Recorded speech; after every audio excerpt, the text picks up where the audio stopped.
चूरू जिले की सुजानगढ़ तहसील के छापर कस्बे में फैक्टंदर टीम पहुंची है। मैं रमाकांत शर्मा आप सभी का स्वागत करता हूं और सभी दर्शकों को महिला दिवस की बधाई देना चाहता हूं। हमारे साथ महिला सशक्तिकरण, महिला संरक्षण और अपने समाज में एक वेल गुड मैसेज देने वाली लेडी डॉक्टर मेघना सोनी हमारे साथ है, जिन्होंने राष्ट्रीय कैडेट कोर के लेफ्टिनेंट का पद भी प्राप्त कर रखा है और वर्तमान समय में सोनादेवी सेठिया कॉलेज सुजानगढ़ में जो बालिका महाविद्यालय है उसके अंदर प्रोफेसर भी हैं दर्शन शास्त्र सब्जेक्ट से। काफ़ी अच्छे स्वभाव के धनी हैं। मेघना सोनी किसी जान और पहचान की मोहताज नहीं है, क्योंकि सामाजिक कार्यों में महिला के मुद्दे पर विशेष सहयोग इनका पिछले कुछ सालों में देखने को मिला है। हम इनसे चर्चा करेंगे कहाँ से इन्होंने एजुकेशन की, क्या आगे की प्लानिंग है, आज जो समाज के अंदर जो सोशल मीडिया का प्रकोप है या फैशन प्रस्ती को बढ़ावा है या पाश्चात्य संस्कृति को हमारी युवा फॉलो कर रहे हैं, उनको क्या मैसेज देना चाहेंगे? नमस्कार। नमस्कार सर।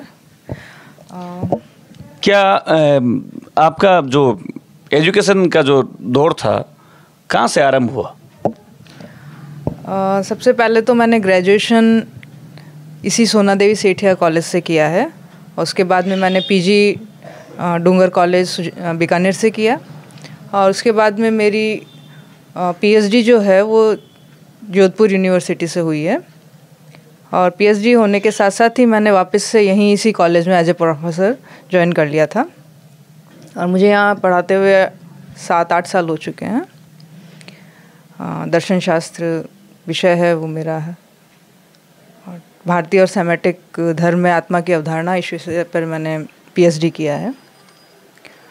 और 2 साल पहले हमारे कॉलेज में एनसीसी है, तो 2 साल पहले मुझे ये अवसर मिला कि मैं ट्रेनिंग करूं एएनओ एसोसिएट एनसीसी ऑफिसर की। तो मैंने ग्वालियर में ट्रेनिंग पूरी की और लेफ्टिनेंट रैंक उसके बाद मुझे मिली है। जैसा कि कॉलेज है, गर्ल्स कॉलेज है, तो लड़कियों को काफ़ी समस्याओं का सामना भी करना पड़ता है, समाज से भी लड़ना पड़ता है, खुद से भी लड़ना पड़ता है, परिवार से भी लड़ना पड़ता है और आगे भी बढ़ना होता है। तो उनको मार्गदर्शन देना, उनको किसी भी तरह की कोई हेल्प चाहिए तो मेरा पूरा सहयोग रहता है उनको। और इसके साथ में काउंसलिंग भी मैं करती हूँ, फिलोसफिकल काउंसलिंग करके है। तो जिन भी बच्चों को आवश्यकता होती है वो मुझसे कंसल्ट करते हैं। और आज का जो टाइम है वो सोशल मीडिया की तरफ बच्चियों का झुकाव ज़्यादा है।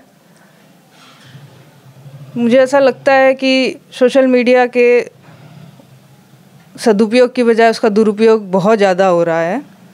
अपना टाइम भी वेस्ट करती हैं वो और कुछ अच्छी जानकारी की बजाय बुरे रास्ते की तरफ ज़्यादा लेकर के जाता है सोशल मीडिया है। बहुत सारी जानकारी हमको गूगल से नेट के थ्रू मिलती है, लेकिन उनको यूज़ ना करके हम सोशल मीडिया पर अपना समय बर्बाद करते हैं, वो सही नहीं है। तो हमको अपना समय का सदुपयोग करना चाहिए। सही राह क्या है, सही दिशा क्या है, उधर थोड़ा ध्यान देना चाहिए। और शिक्षा वो एक माध्यम है जिसके द्वारा लड़कियां आगे बढ़ सकती हैं, अपनी सोच बदल सकती हैं, समाज की विचारधारा को बदल सकती है। और मैंने जो कुछ भी हासिल किया है, मेरे परिवार के, मेरे फादर की पूरा सहयोग रहा है, उसके बिना ये संभव नहीं होता है। और हमको परिवार को साथ लेके भी चलना होता है। तो बच्चियों को इस चीज़ को समझना चाहिए कि किस तरह से हम अपने पेरेंट्स को, समाज को साथ लेकर के आगे बढ़ें। और हमें अगर कोई सुविधाएं मिल रही हैं, जैसे मोबाइल है, इंटरनेट है, तो उसको हम किस तरह से सदुपयोग करें, वो चीज़ उनको समझ होनी चाहिए। मेघना जी, आपके कहने का जो मतलब है, education is as like a temper glass. Mobile के ऊपर लगने वाला टेम्पर ग्लास है, वो हमारे जीवन का टेम्पर ग्लास है एजुकेशन। एक बार यदि मोबाइल के टेम्पर ग्लास, यदि मोबाइल नीचे गिरता है तो मोबाइल को बचाने का काम करता है, सुरक्षा देता है उसको, खुद टूट जाता है लेकिन मोबाइल की जो मूलभूत जो आवश्यकता है उसको, बॉडी को, संरचना को साबित रखने का प्रयास करता है जहाँ तक हो सके। और यदि स्क्रीन गार्ड को उतार दिया जाए तो एक बार का मोबाइल नया भी लगता है, बहुत सुंदर लगेगा वो, लेकिन कुछ दिनों बाद में यदि स्क्रीन गार्ड नहीं होगा तो उसके जो स्क्रीन गार्ड पे जो खरोंचे वगैरह आती है, जो दिक्कतें आती है, वो फिर मोबाइल पे आने लग जाएगी, फिर वो पूरा का पूरा ही मोबाइल ख़राब हो जाएगा। वैसे ही एजुकेशन यदि हम सही ढंग से नहीं समझे, ये टेम्पर ग्लास है, जितना टेम्पर ग्लास हम लोग लगा सकते हैं हमारे जीवन शैली पे, उतना टेम्पर ग्लास हमें लगाना चाहिए। यदि मौका मिलता है तो हमें ये अवसर बनाना चाहिए। बता दें दर्शकों को कि जब मैं 10th क्लास में पढ़ता था उस समय मेरे साथ पढ़ने वाली बच्चियों की संख्या मात्र 5 या 6 होती थी। मतलब पूरी क्लास के एवरेज 5% लड़कियां हमारे साथ पढ़ती थी। आज का जो एवरेज है वो बराबर का है, महिलाएं पुरुषों से कंधे से कंधा मिलाकर चल रही है और हर बाजी में हमसे आगे रहती, हर मामले में हमसे आगे रहती है। तो सोशल मीडिया से दूरी रख करके एक पॉजिटिव, हर चीज़ के पॉजिटिव और नेगेटिव वे होते हैं, हर सिक्के के दो पहलू हैं। हमें सकारात्मक जो वेज है उनको अपनाना चाहिए, जिससे समाज के अंदर हमारी छवि बरकरार रहे और हमारे माता पिता की छवि अनुपम हो। जयप्रकाश जी सोनी, जब भी मेघना जी सोनी को देखते हैं कि फिलोसॉफी ऑफ डॉक्टरेट के दर्शन शास्त्र में सब्जेक्ट से इन्होंने ये अध्यापन भी करवा रही है, बहुत बड़ी डिग्री भी हासिल की है। छापर के सोनी समाज के सबसे शांत स्वभाव और व्यक्तित्व के धनी जयप्रकाश जी सोनी अपने आप में कहीं न कहीं फ़ख्र महसूस ज़रूर करते हैं जब वो मेघना जी सोनी को देखते हैं। मेघना जी, पिछले 5 सालों में महिलाओं के साथ में होने वाले दुष्कर्म आपराधिक मामलों में राजस्थान नंबर 1 पे रहा है। कहाँ, आपको क्या लगता है, कहाँ मतलब दिक्कत आ रही है, चूक कहाँ हो रही है, ऐसा क्यों हो रहा है? 2-3 फैक्टर हैं इसके अंदर जो मेरी समझ के हिसाब से। तो एक तो पारिवारिक माहौल, दूसरा सबसे बड़ा जो है शिक्षा। शिक्षा का मतलब ये नहीं है कि हम कॉलेज में गए, स्कूल में गए, हमने पढ़ाई की। शिक्षा जो हमको मिलनी चाहिए, जो हम हमारे जीवन में हमको उतारनी चाहिए, वो हम उतार नहीं पा रहे हैं। हमारा उद्देश्य बस ये रहता है कि गए कॉलेज और डिग्री हासिल कर लें, वो नहीं होना चाहिए। जो शिक्षा हम ले रहे हैं, जो भी विषय हम पढ़ रहे हैं, उसको हम जीवन में जब तक नहीं उतारेंगे तो शिक्षा का कोई महत्व नहीं है। तो वो जो शिक्षा हमको मिल रही है, हम उसको उस तरह से नहीं ले पा रहे हैं जिस तरह से हमको लेनी चाहिए। तो शिक्षित होकर भी हम गलत रास्ते पर चले जाते हैं।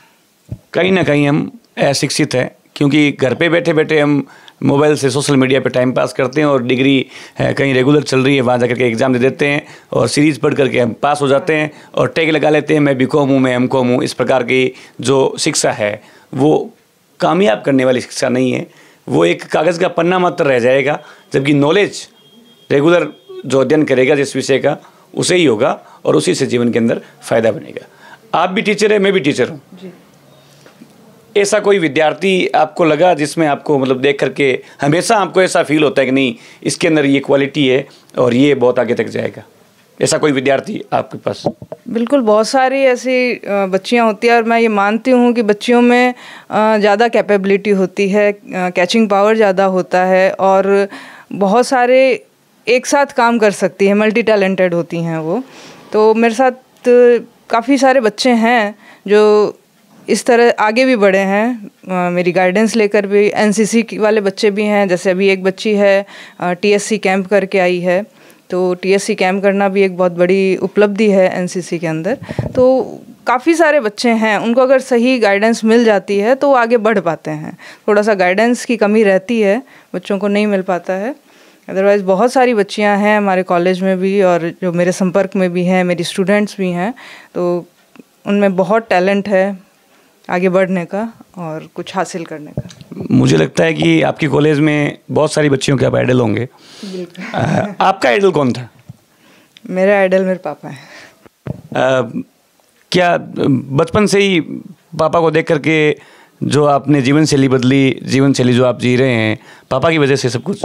बिल्कुल। पापा के साथ में बिताया हुआ जीवन, काफ़ी जीवन बिताया आपने। सबसे खूबसूरत लम्हा कौन सा था जिससे आप सोच करके मतलब हमेशा पापा को आप पे प्राउड फील होता है और आपको पापा पे प्राउड फील होता है?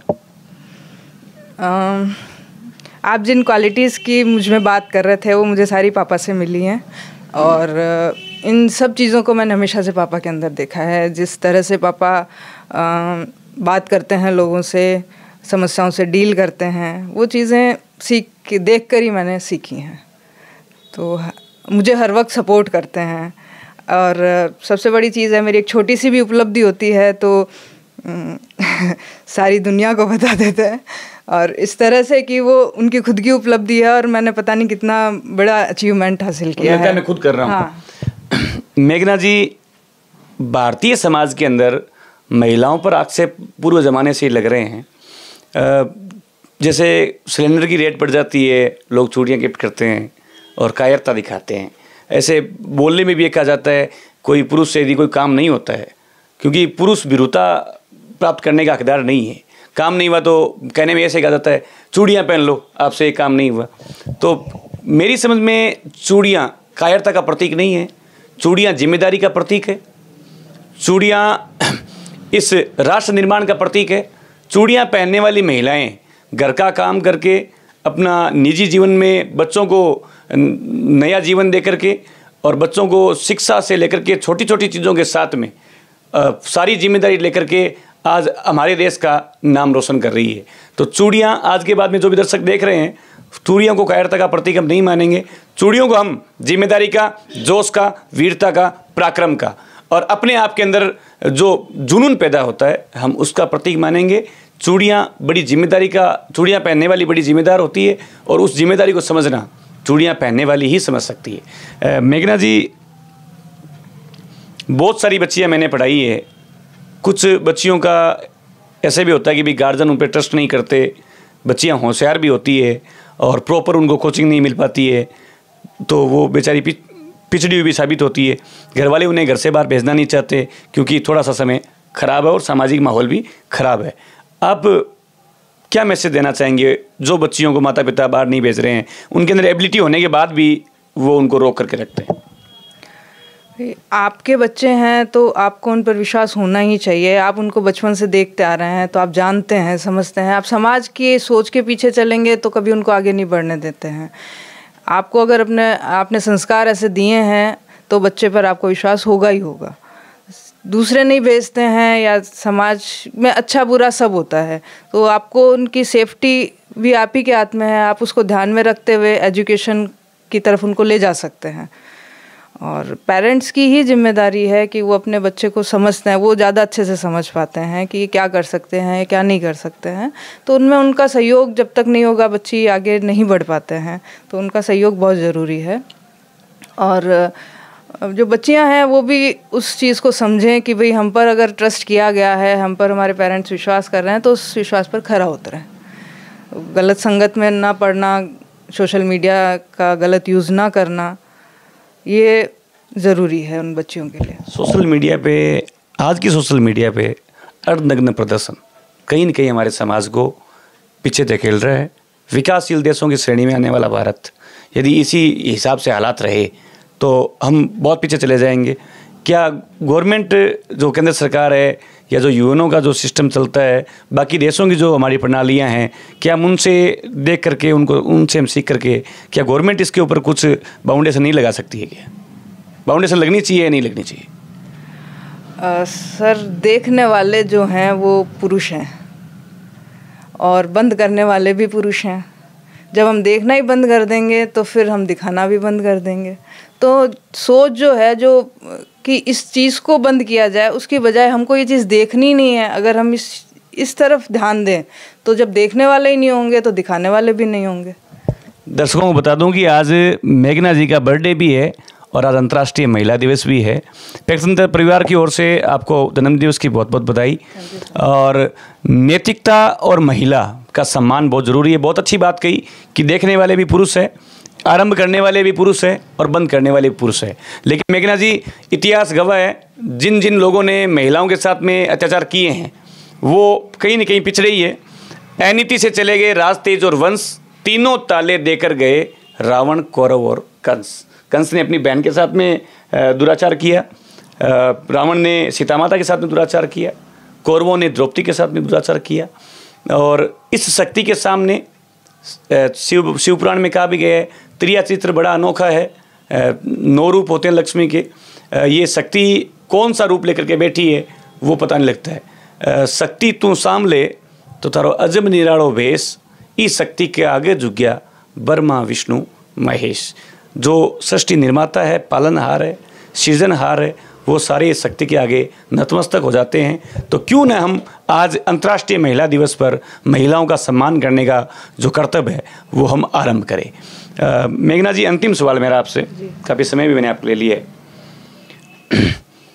महिलाओं के प्रति जो विचारधारा है पुरुषों की, जैसे 2 पुरुष भी झगड़ा करते हैं तो सबसे पहले गाली गलौज एक महिला पे होता है, और उनको जन्मदात्री भी वही है, जन्म निर्माता भी वही है, उसके बावजूद इस प्रकार की घटनाएं, और हम आए दिन रोज़ाना की लगभग एक एरिया में 50-60 घटनाएं ऐसी हो जाती है गांव के अंदर, नॉर्मली भाषा के अंदर भी। तो कहीं ना कहीं हमें भाषा में सुधार करने की आवश्यकता है।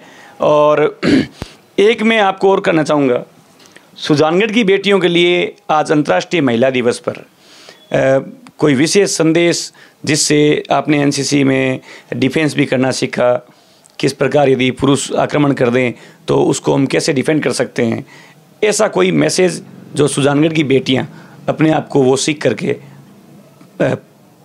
सुरक्षित महसूस करें। सेल्फ डिफेंस तो सबसे ज़्यादा ज़रूरी है, क्योंकि बहुत जगह होता है कि लड़कियों को अकेले भी जाना पड़ता है, और जाना भी चाहिए, क्योंकि हर जगह किसी को साथ लेकर के जाना संभव भी नहीं है। तो सेल्फ डिफेंस की क्लासेस रेगुलर होनी चाहिए, चाहे स्कूल है चाहे कॉलेजेस हैं। अदरवाइज़ आजकल जो यूट्यूब है वहाँ पर भी आप देख करके सीख सकते हैं। तो ये सबको आना चाहिए, हर बच्ची को ये चीज़ आनी चाहिए। और सुजानगढ़ में तो बहुत अनमोल रत्न वहाँ से पैदा हुए हैं, वहाँ जन्म लिया है, काफ़ी सारी बच्चियाँ हैं। तो साहित्य के क्षेत्र में भी, संस्कृति के क्षेत्र में भी काफ़ी उन्होंने अच्छी प्रगति की है। और जहाँ तक एनसीसी की बात है, तो एनसीसी आपको एक मौका देती है डिफेंस में जाने का, भारत की, देश की सेवा करने का। तो अगर आप उस फील्ड में जाते हैं तब भी अच्छी बात है, ना भी जाएं तो आपका एक पूरा व्यक्तित्व का विकास एनसीसी करके दे। आप 3 साल का एनसीसी का कोर्स करते हैं बच्चे, जब वहाँ होते हैं तो वो जब खड़े होते हैं तो बाकी बच्चियों से अलग लगते हैं। उनमें आत्मविश्वास जो पैदा होता है, जो पर्सनैलिटी डेवलप होती है उनकी, वो बाकी बच्चों से उनको अलग करती है। तो एनसीसी का बहुत बड़ा रोल है इस चीज़ में कि वो बच्चियों को आगे बढ़ाने में, उनका आत्मविश्वास बढ़ाने में, उनको कुछ करियर अपॉर्चुनिटी देने में भी बहुत योगदान देती है। अभी राजस्थान सरकार के द्वारा एक योजना चलाई गई थी बच्चियों के लिए स्कूलों में special, bed touch good touch. Bed touch क्या है, गुड टच क्या है, इसके बारे में जानकारी दी। कहीं ना कहीं थोड़ा सा इस योजना का संचालन यदि बड़े विस्तृत स्तर पे होता। बेटियों की सबसे बड़ी कमी है कि यदि कोई लड़का समाज के अंदर उन्हें कमेंट भी करता है या उन्हें थोड़ा सा हल्का बोलता है तो वो गर्दन नीचे करके निकल जाती है, जबकि ऐसा नहीं होना चाहिए। रिवेंज की, प्रतिकार की भावना महिला के अंदर होनी चाहिए। यदि एक व्यक्ति से आपने यदि प्रतिकार कर लिया तो बाकी रहने वाले लाखों पुरुष उस प्रतिकार के ऑटोमेटिक शिकार हो जाएंगे और आपसे डरेंगे। क्या जो योजना थी बेड टच गुड टच, तो ऐसी कोई योजना जो सेल्फ डिफेंस भी था उसके अंदर, साथ में कोई पर्टिकुलर कोई इंस्टीट्यूट है जिसके अंदर हमारे राजस्थान की बेटियां वहाँ जाकर के कम से कम खुद को वहाँ से कराटे वगैरह सीखे, सेल्फ डिफेंस सीखे? आपके ध्यान में या नज़दीक में कौन सा इंस्टीट्यूट है जो महिला सुरक्षा को बढ़ावा दे रहा है? इसका तो मुझे कुछ ध्यान नहीं है, लेकिन एक पुलिस वाले भी इस तरह का कुछ सिखाते हैं। उनका भी जो लेडीज़ वगैरह होती हैं वो सिखाती हैं, हमारे कॉलेजेस में भी आते हैं, वो विज़िट करते हैं, तो वहाँ से सीख सकते हैं। और तो मुझे आइडिया नहीं है इतना। बहुत बहुत धन्यवाद मेघना जी, भगवान आपको दीर्घायु रखें। और मैंने एक चीज़ तो नोट कर ली इतने समय में कि एक तो पितृभक्त था परशुराम, और दूसरे यहाँ इस कलयुग के अंदर पितृभक्त मिले मुझे मेघना जी सोनी, जो जयप्रकाश जी सोनी को अपना सारा श्रेय देते हैं, और हर कामयाबी के पीछे उनके पिता का हाथ है, और होना भी चाहिए। मोस्टली बालिकाएं या महिलाएं अपनी मातृभक्त ज़्यादा होती है, क्योंकि वो अपने जीवन की बहुत सारी चीज़ें ऐसी है जो पिता से, भाई से शेयर नहीं कर सकती, और माता से उनकी नज़दीकियाँ ज़्यादा होती है। लेकिन पितृभक्त होने का बड़ा गुड बेनिफिट है। यदि पिता को भी हम यदि मित्र बनाकर और एक माता और पिता दोनों का रूप देकर यदि हम चर्चा करें तो हर चीज़ पॉसिबल है। और लेकिन सोच आपकी सकारात्मक होनी चाहिए और ब्रॉड माइंड सोच होने के कारण ही बेटियां आगे बढ़ेगी। मेरा प्रत्येक पिता से निवेदन है कि बेटी का पिता होना बहुत बड़े परम सौभाग्य की बात होती है। उनको आगे बढ़ाइए, उनके हाथ काटिए मत, उनको 2 हाथ नहीं आप 200 हाथ देने का काम करें, जिससे वो समाज के अंदर मजबूत हो। जयप्रकाश जी से मैं 2 मिनट बात करना चाहूँगा।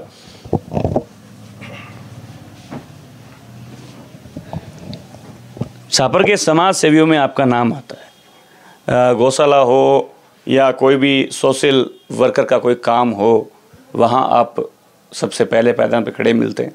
आपके दोस्तों की टीम भी बड़ी अच्छी है। आपने शुरू से मेघना जी के साथ में किस हिसाब का ट्रीट किया जिससे आपकी नज़दीकियाँ बड़ी ज़्यादा? ये बचपन से ही कुछ अलग सी थी और गर्ल्स के हिसाब से न रह के और बॉयज़ के हिसाब से रहने का इसको शुरू से ही शौक़ था। और मैं देख रहा था कि भाई ये इसको लाइन भी इसकी सही है, इधर उधर भटकने का इसका कोई नहीं है। तो इसकी जब भी जो काम की इच्छा होती थी, जो वर्क ये करना चाहती थी, तो मैंने उसको विश्वास करके इसको किया और उस पर खरा भी उतरी है। एक मुझे उदाहरण याद है, जब ये पीएचडी कर रही थी तो कुछ समय अन्य स्टूडेंट्स से इसको कुछ ज़्यादा लगा। तो मेरे एक मित्र थे, उन्होंने कहा भाई इसका शॉर्टकट भी होता है। तो हम चर्चा कर रहे थे तो इसने वो सुन लिया। जब ये चाय लेके आई तो उसको सुनाई दे दिया कि भाई इसने ये आपस में चर्चा कर रहे हैं कि पीएचडी है जो शॉर्टकट से भी की जा सकती है। तो उनके जाने के बाद मुझे इसने डांटा कि पापा ना, ऐसा काम मुझे नहीं करना है, मुझे तो पीएचडी चाहे 1 साल और लगे या 6 महीने और लगे, ड्यू टू रूल्स ही करनी है। तो इसकी मेहनत और ईमानदारी देख के मुझे अच्छा लगा और इसने शुरू से ही खूब मेहनत की है। पीएचडी कर रही थी तो इसकी एक फ्रेंड थी, वो आज संसार में नहीं है, लेकिन वो उसकी बहुत हेल्प की उसने और ये दोनों मिलके बहुत ही अच्छे आगे बढ़े और ये जिस मुकाम पे पहुंची है, भगवान इसको और आगे बढ़ाए, ये मेरी मनोकामना। एक साथ में रहने वाली मित्र मेघना जी की, जो जिसको जयप्रकाश जी अपनी बेटी मानते हैं, गला भराया उनका कि वो इस संसार में नहीं है जिसने इनको खूब हेल्प किया और भगवान इनको दीर्घायु बनाए और अच्छे जो कर्तव्य पथ पर ये चल रहे हैं वो अच्छे काम करें और आगे भी समाज में ये प्रयास कर रहे हैं। एक बालिका महाविद्यालय में पढ़ा रहे हैं और उन बेटियों को मजबूत करने का काम इनके कंधों पर है और ये अपने कार्यों में बिल्कुल खरा उतरेंगी। सोनी जी, एक सामाजिक प्रश्न मैं आपसे करता हूँ। अब छापर के अंदर ऐसा कोई विशेष काम जिसके होने से छापर का गौरव बढ़ेगा? कोई ऐसा कोई रुका हुआ काम है जिससे वो यदि हो जाए छापर का गौरव बढ़ जाए? एक जो अपने ताल छापर अभियान के जो हिरण हैं वो यहाँ से जसवंतगढ़ ले जाए जा रहे हैं, क्या इस पर गांव वालों की, आपके समाज सेवियों की क्या प्रतिक्रिया है? देखिए, हिरणों की जो है पोजीशन, एक तो प्रैक्टिकली देखा जाए तो इनकी जनसंख्या बहुत तेज़ी से बढ़ रही है। अब आप कितनी बड़ी जगह कर लो इनके लिए, थोड़े दिन बाद वो भी छोटी पड़ेगी, तो फिर इसका क्या सॉल्यूशन है? मेरे हिसाब से तो ये कोई जसवंतगढ़ भेजना भी एक टेम्परेरी सॉल्यूशन हो सकता है। 4 साल 5 साल बाद में क्या करोगे आप?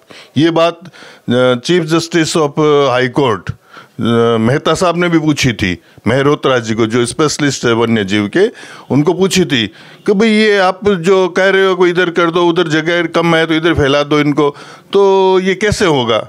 इनके तो फर्टिलिटी इतनी वास्ट है कि 5 साल बाद में तो ये सब जगह ये हो जाएंगे। तो मैं तो यही कहूँगा कि भाई ये कोई सॉल्यूशन नहीं है और वन विभाग बार बार कोशिश कर रहा है इधर उधर ज़मीनें लेने की। फॉर एग्जांपल उन्होंने गौशाला के लिए भी कहा है कि गौशाला की ज़मीन हमें दे दो। तो ये ऐसा इस कीमत पे इन वन्य जीवनों को बढ़ाना हमें तो अच्छा नहीं लगता। बाकी तो गवर्नमेंट की स्कीम है, कोई कुछ नहीं कर सकता। गौशाला के लिए भी एक उन्होंने कई बार एक्वायर करने की कोशिश की है, हमने उनको बताया है। कलेक्टर साहब जो थे, पूर्व कलेक्टर साहब, उनसे भी मीटिंग हुई थी वो हम, और एक हाई कोर्ट में केस भी चला था और उस केस पे मैं भी गया था, तो मेहता साहब ने अभी क्लियर कर दिया था कि भाई ऐसे तो संभव नहीं है कि इनको कहाँ तक आप रोकोगे, कहाँ तक इनको फैलाओगे। आज भी छोटी सी जगह में ये फॉरेस्ट डिपार्टमेंट है तो हिरण तो 5-5 से 7-7 किलोमीटर दूर तक जाते हैं। तो ऐसा संभव नहीं है, कहीं भी ले जाओ इनको, ये इनकी फर्टिलिटी बहुत ज़्यादा है तो इनके लिए सब स्थान छोटे पड़ेंगे। और आदमी के जीवन से यदि इन पशुओं के जीवन को ज़्यादा महत्व दिया जा रहा है तो मुझे तो उचित नहीं लग रहा। बिल्कुल सही बात है, मनुष्य धर्म सबसे पहले है। आजकल के सोशल मीडिया के ज़माने में, इलेक्ट्रॉनिक मीडिया के ज़माने में हर प्रत्येक क्षेत्र में काम करने वाला व्यक्ति, पहले भारत है वो संवेदनशीलता के नाम से जाना जाता था कि भारतीय लोगों में संवेदनशीलता ज़्यादा है, लेकिन हम कारोबारी दबाव के तहत आर्थिक धन कमाने के चक्कर में हम संवेदनहीन हो जाते हैं और छोटी मोटी बातों को हम इग्नोरेंस करते हुए संवेदनहीनता का प्रदर्शन करते हैं। फर्टिलिटी सिस्टम मजबूत है, बिल्कुल सही बात है। यदि ये टेम्परेरी अस्थायी रूप से वहाँ ले जाएंगे, कल ये और इनका परिसंचरण आगे बढ़ेगा तो फिर बाद में कौन सी जगह लाई जाएगी। इससे अच्छा है कि इसी स्थान पर इनका ठीक ठिकाना यदि कोई पॉजिटिव वे निकालें तो ये इस चीज़ से निजात पाया जा सकता है और ये पॉसिबल भी है। बहुत बहुत धन्यवाद मेघना जी का और जयप्रकाश जी सोनी का। राम राम सा, जय हिंद, जय भारत। देखते रहिए फैक्ट सेंटर।